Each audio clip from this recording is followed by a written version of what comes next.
How's that? Holy smokes. Lighting, makeup, camera action.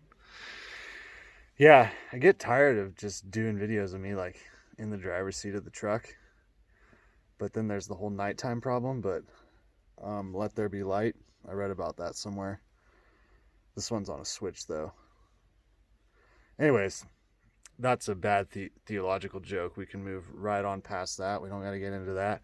I want to tell you this story about Utah the other night.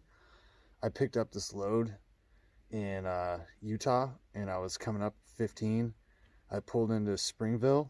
I think is that what it's called, Springville, just south of Provo, and I had to stop in at the grocery store, restock everything, because it was Friday, and Friday's the day. Like, I know lots of you have different situations. Some of you, whether you're drivers or you work somewhere else for money, where you might be married. I'm married to a lady that's way smarter than me. So what I do is when the paycheck comes, it just goes straight into the bank, and then she gives it to everybody that we have to give money to, and then like then she'll just send me a little bit, and she'll be like, "This is how you live on the road," and I'm like, 10-4. I'm an adult. I can manage money. Um, and usually I do, but then there's sometimes where it's like Thursday and I get money tomorrow and I'm like, oh, I ran out of money. And she was like, this is why you only get this much, is because you're bad at this. And I'm like, ugh. Agreed. Anyways, that all of that's irrelevant. I pulled into Walmart. I got my groceries. I pull out. I'm headed north on 15. I have very little time left, but then all of a sudden there's like this sandstorm, like wind, and it's crazy. It was gnarly. Um, it was pretty intense. And I knew I had to get off the road. And I had a place in my mind that I was going to make it to, Tremonton or whatever, and couldn't make it. So I pull into this place called Willard, Utah. There's like a Flying J, and but I cruised through there, and I couldn't even make it all the way through because I have this giant long truck now that I can makes feeds my ego while I'm driving on the road or what have you. But then when you pull in and you need to park somewhere, it's pretty horrible. It's not great. So I was like, oh man, there's no way I'm gonna be able to park in here. So I pull back out, and I like pull back around to where it's the on ramp going right back onto the freeway northbound.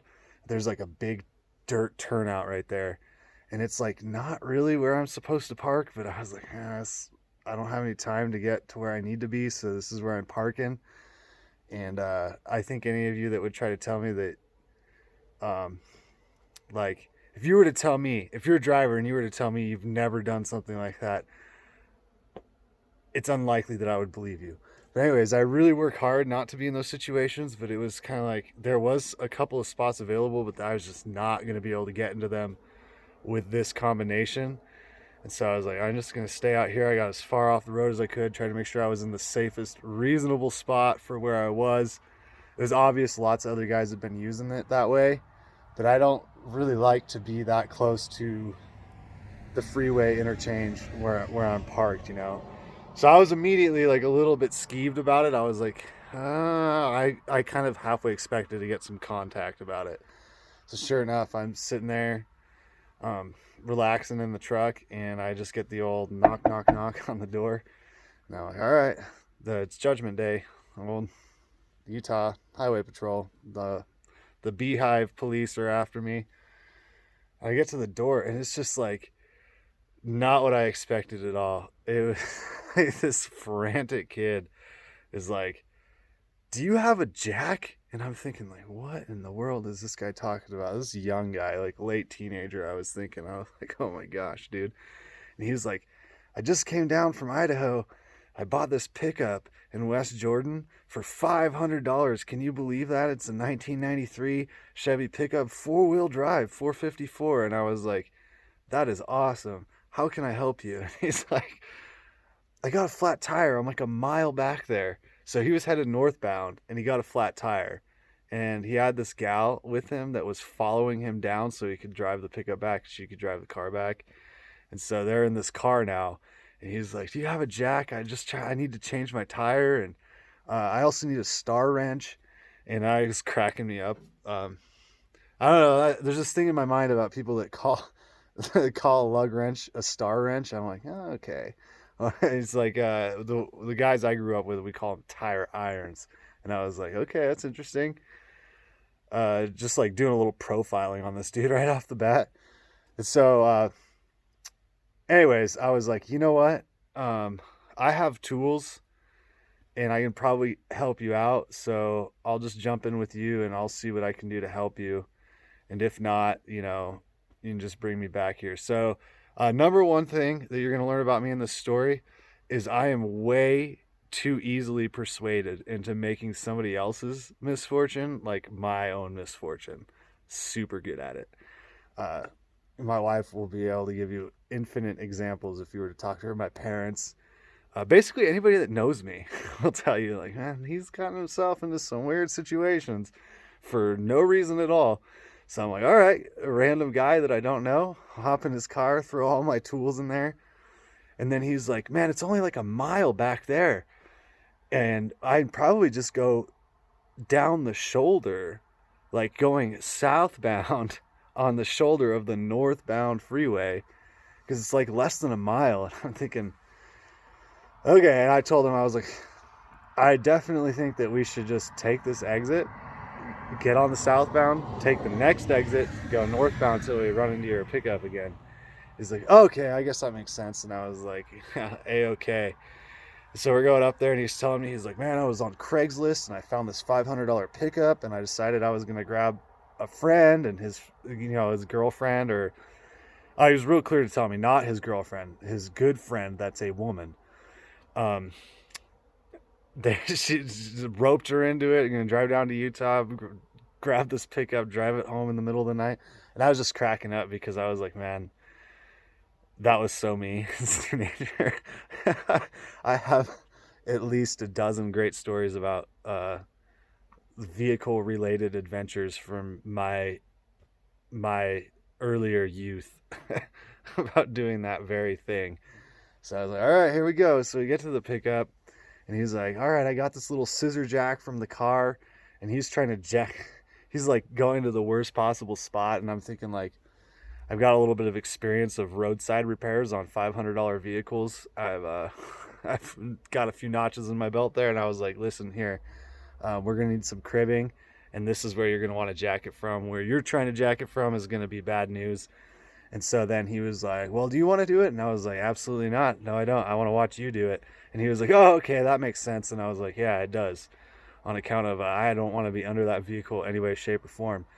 So he's jacking it up. And I got my little impact gun to get my little ego boost by using my little DeWalt gun to pull off these lug nuts, And then he's able to jack it enough to get the shredded tire off, but not enough to get the spare on. So he's like, I told him, I said, all we need is some more cribbing. And I set it up enough to where we could let the jack down and then get another bite at it. And I was like, let's go back to my truck and I have some stuff that we can use for cribbing. And he was like, all right, cool. So we load up, we go back down to the truck stop.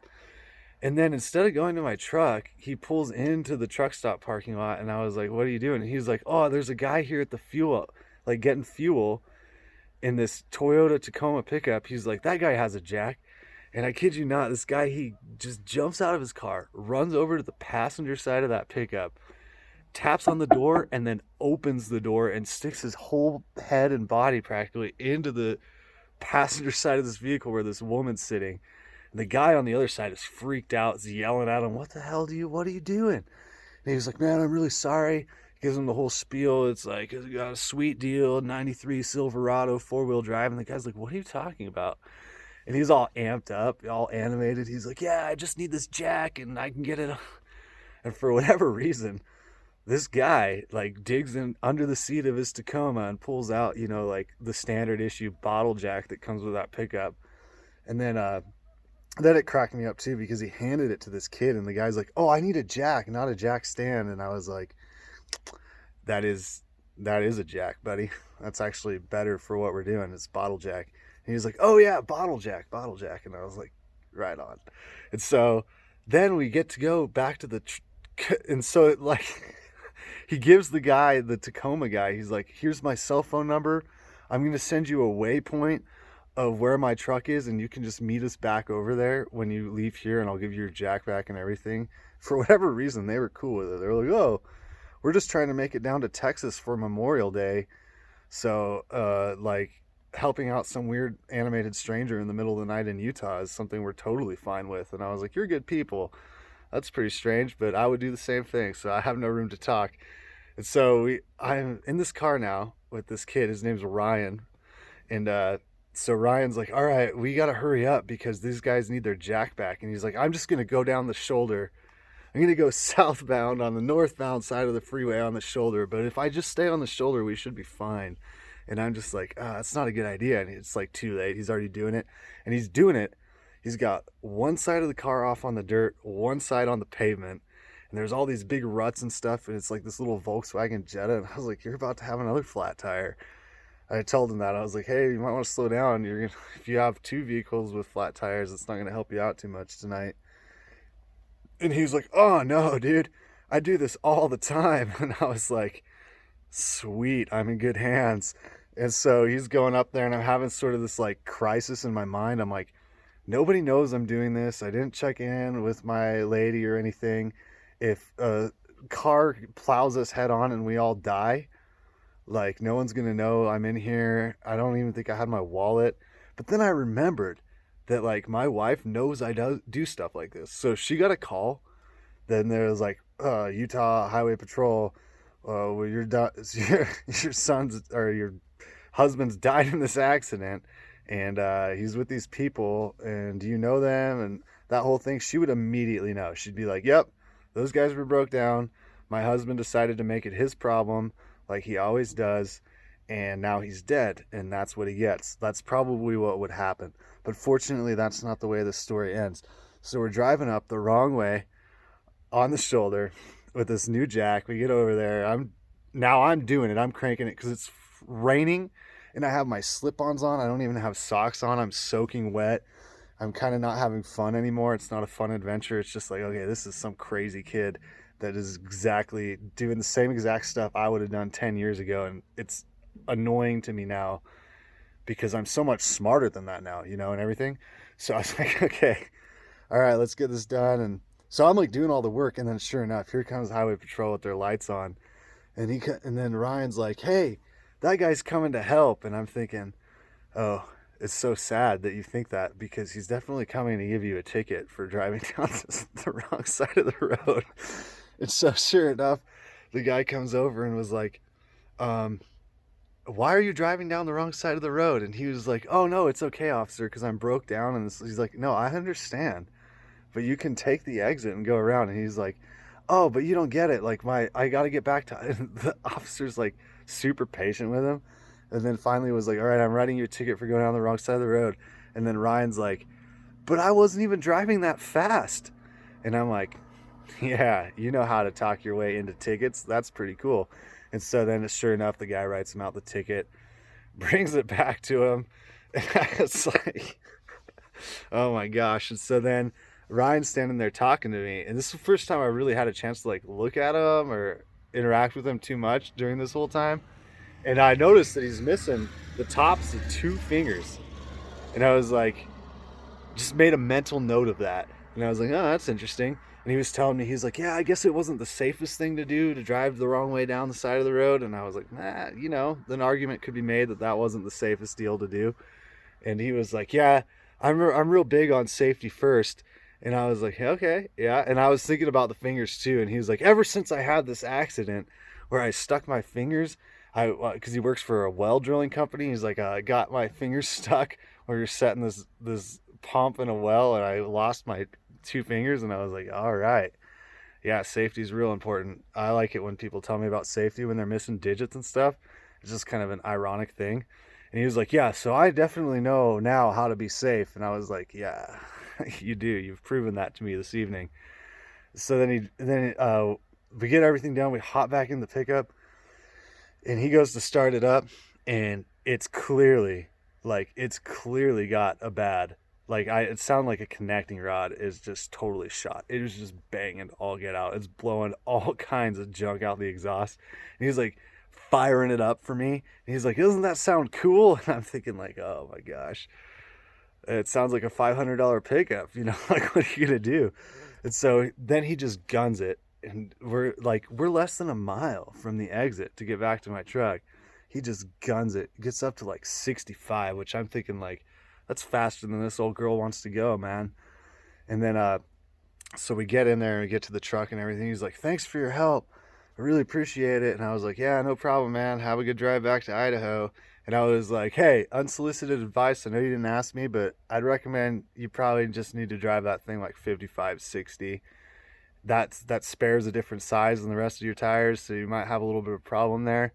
And that engine doesn't sound too healthy." And he's like, "Oh, I've done this 100 times. I know what I'm doing." And I was like, 10-4, good buddy. See you down the road. Sure as all get out, I'm driving up the next day, and that truck, same pickup, is stuck up in Idaho on the side of the road with a yellow little sticker on it.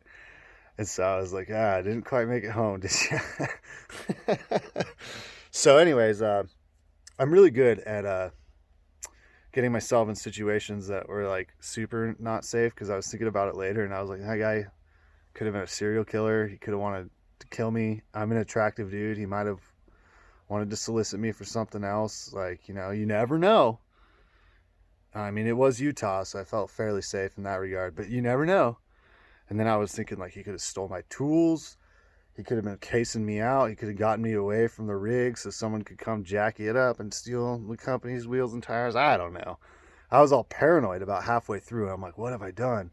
But then I remembered that he was just like this 20-year-old kid that just didn't know anything and was so stoked to go down to West Jordan, Utah, and get himself a $500 pickup. And then he was telling me how it's made of gold. And I was like, yeah, I can tell on account of the smashed taillight and the rusted out tailgate and the engine's all screwed up. He's like, I'm gonna flip this tomorrow for $1,800 easy. And I was like, you got it, buddy. Because I used to do the same stuff. Reminded me of this $1,200 Suburban that I bought that broke down like 3 miles from where I bought it. And my dad's like, goodbye, son. You're really getting the hang of this. Oh, anyways, would have been cool if I got video of any of that, but I didn't. And I almost sometimes wonder about even sharing stories like this, because 2 reasons.